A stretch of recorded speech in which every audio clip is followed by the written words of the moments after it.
Hi, Challie here with Challie's Farmers Market, and today we're going to continue our conversation about winter squash. The other day I showed you some of the different varieties. We talked about some of the different health benefits, but most of them are the same across the board. And today we're going to talk about some of those recipes and cooking ideas. We're going to start off with my favorite, the acorn squash. What I did with the acorn squash is I just sliced a little bit off of each opposing sides, and that gives us a flat surface to sit on. And then we slice it in half, okay? Now, you can either discard the seeds, or what I like to do is take them out with a spoon and I put them in a bowl. Because after we're done cooking our squash, you can roast these seeds and you have your very own pumpkin seeds. Okay? So you want to make sure the center is nice and clear. We're going to do that on both pieces. And again, you don't have to keep the seeds, but it is a nice healthy treat.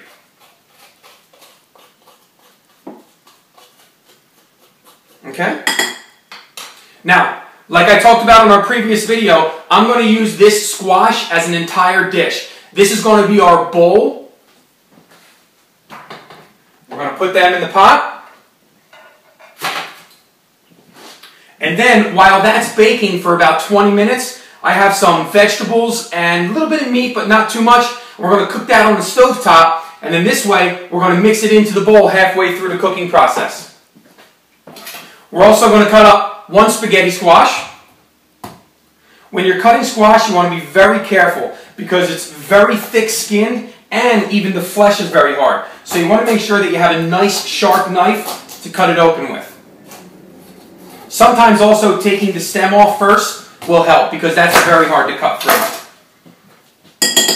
Now the spaghetti squash, like we talked about in the other video, we're going to use that as a pasta substitute. So I'm going to do the same thing. Take out all the seeds.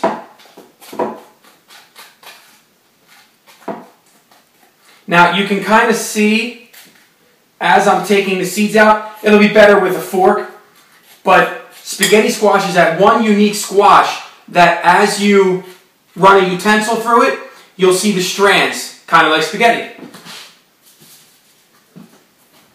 Let's do the same with the other half.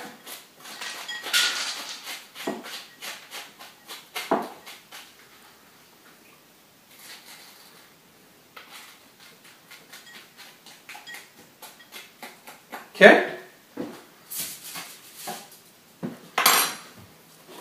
Next one we're going to do, we use this in pumpkin pie. This is the Red Hubbard. What I'm going to do for today is show you how amazing it is just as a treat. You don't even have to use it for a pumpkin pie or any kind of pie, actually.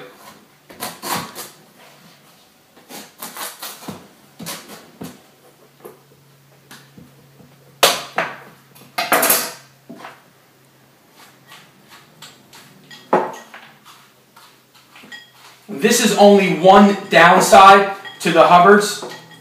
They are a lot of seed. See how hollow that is? So there's not quite as much flesh as you would get out of a spaghetti or a butternut squash.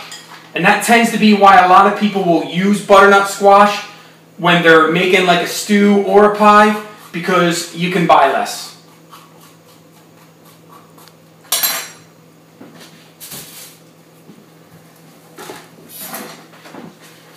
Okay, so we have our acorn squash.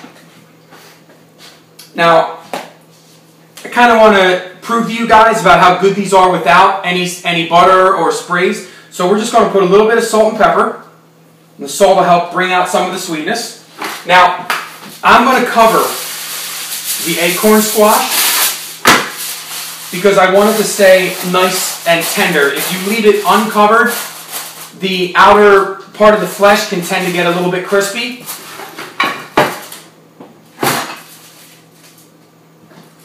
And then these guys here, I'm going to do the same with the spaghetti.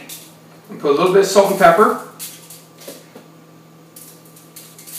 And now the butternut squash, the Hubbard, I'm not going to do anything with. We're just going to put it right in. Now the oven, we've already preheated the oven to 400. So I'm going to set a timer for 20 minutes. Because in 20 minutes, I want to add my contents to the acorn squash. Okay, so now we baked everything in the oven, and for the sake of time, we're just going to go through it real quickly so I can show you what we came out with. Here's the seeds that we roasted. Now, you'll see here, some of them are a little bit burnt, and the reason for that is I wanted to do it quickly, so I threw them in there while the other items were cooking, and we cook our squash at around 375, 400 degrees. When you're roasting the pumpkin seeds, you're really better off doing that at around 300 degrees for about 30 minutes, and what you're looking for is a slight brown to them when you see them changing colors. Again, if you want to do it fast, while you're cooking, you can throw them on the top shelf of the oven, but you will get a little bit here and there that turn a little too dark or burnt. Now, here's the Hubbard squash. This we just put in there completely uncovered and nothing added to it, no sprays, no butters. And you'll kind of see here on the end, see how I was telling you it might get a little bit dry or a little bit crisp? It's not a big deal. Now, see how easy that peels? That will literally just fall right off of the skin. Now, if you were going to make a pumpkin pie, there's your pumpkin puree right there. No need to use any canned stuff. This will yield the sweetest pumpkin pie you have ever had. You could also just use this as a side dish. Now, for my favorite one, even my kids love this. This is the acorn squash meal. Now, halfway through the cooking process, about 20 minutes in, open the oven, and I put in the contents that we were cooking on the stovetop. We had a little bit of beef in here, some vegetables, and like I said, the acorn squash becomes our bowl. So you cook the squash for about 20 minutes, and then you pour the contents into the squash and put it back in the oven 20 minutes again. And then what you're going to do with this is it's your whole meal. So you use the squash as a bowl, but it's also your vegetable.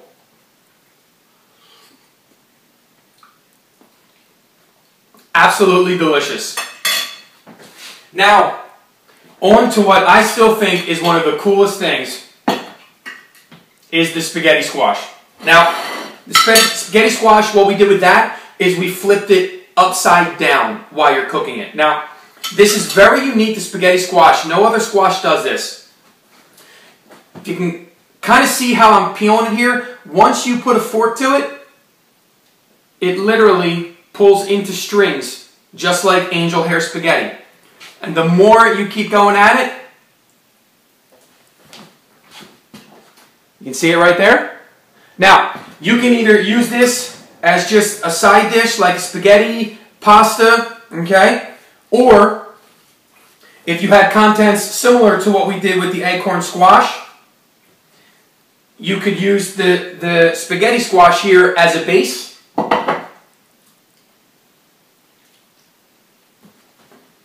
And then have your meat and vegetables on the top. Now again, like I said in the last video, not only does this taste better than pasta, but it's less calories, less carbs, and less fat.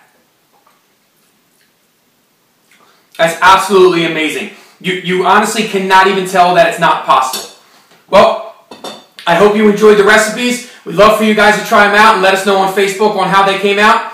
Thanks a lot. Stay tuned with Challies for more how-tos.